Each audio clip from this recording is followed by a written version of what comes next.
basic table saw configuration, you can either cross cut with a miter gauge like this, or you can use this fence and you can push the wood through lengthwise and do a rip. Now there are some safety features in both of these kinds of cuts. First of all, this is red for a reason. You never want to get your fingers in close enough to the saw, closer to the saw blade so that your fingers are over the red.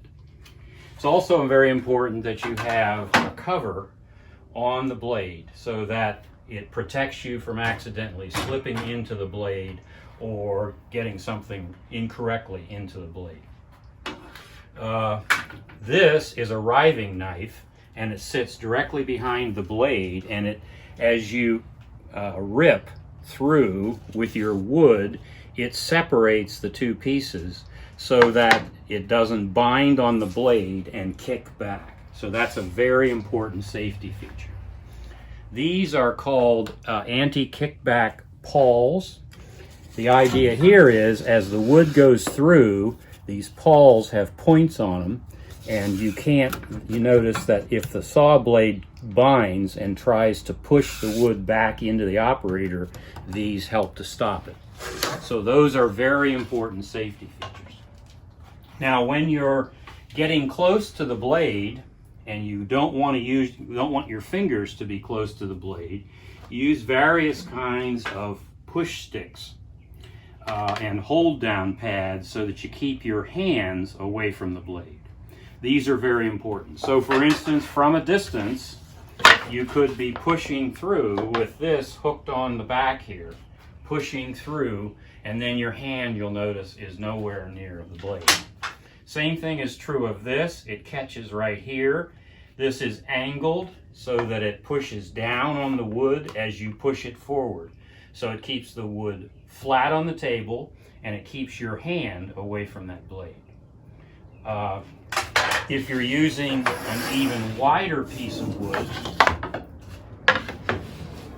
you can use these hand paddles to actually do the push on the wood, and you can see that even if one of these were to go into the blade, your hand would stay away from it. So that's another important safety feature. And of course, you need some kind of face or particularly eye protection. I like to use a full face guard like this, because then if something flies up, even if it doesn't hit you in the eyes, this will protect you the other parts of your face. You can also use standard safety glasses, but something to cover your eyes and hopefully your face is extremely important. So let's go through the basics of doing a crosscut. In a crosscut, you use this miter gauge in the miter gauge rail here, and you push into the blade and the blade cuts. And in this case, the waist will be on the right hand side. So the first thing we want to do is we want to measure the cut. Let's say we're going to take 1 inch off of there. So we'll measure 1 inch and make a pencil mark. And if you want to really be exact, you want to put the pencil mark on the edge of the blade, or the edge of the wood that's going to contact the blade. So next we need to set the depth of cut. And the way you set the depth of cut, the safest depth of cut, is so that these depressions or gullets in the blade are just above the thickness of the wood. So then we set up the teeth so that the saw kerf will be on the waist side of the mark, so that we're left with the full size that we wish to have. So next we want to put the blade guard in place. We want to turn on our dust removal equipment,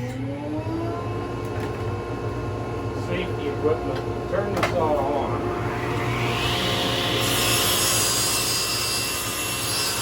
Push through and move like that. Turn the saw off. And after the blade has stopped spinning, then we remove the waste material. Next, we're going to do a rip cut. And the first thing, as always, that we do is we measure.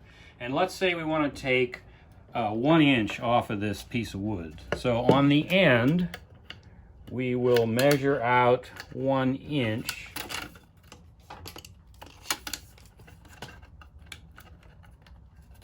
And make a mark. Then we line up the blade so that as we push through with the wood against the fence, the kerf will be on the waist side and we will be cutting right at our mark. Again, we are cutting to this particular height, which is a 1/2 inch, and you can see that we set that the gullet of the blade is just above the surface of the wood. That's the safest depth to use. We put this firmly, we make sure that the fence is locked down.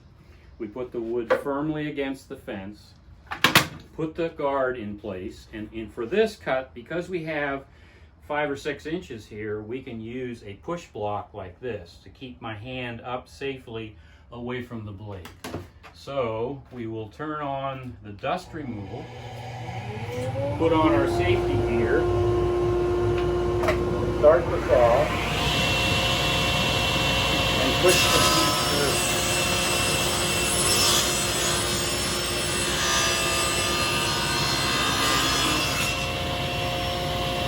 Note that I'm standing off to the left so that if something would kick back, it wouldn't hit me.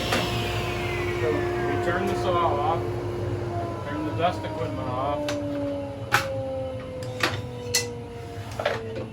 and there's your rip.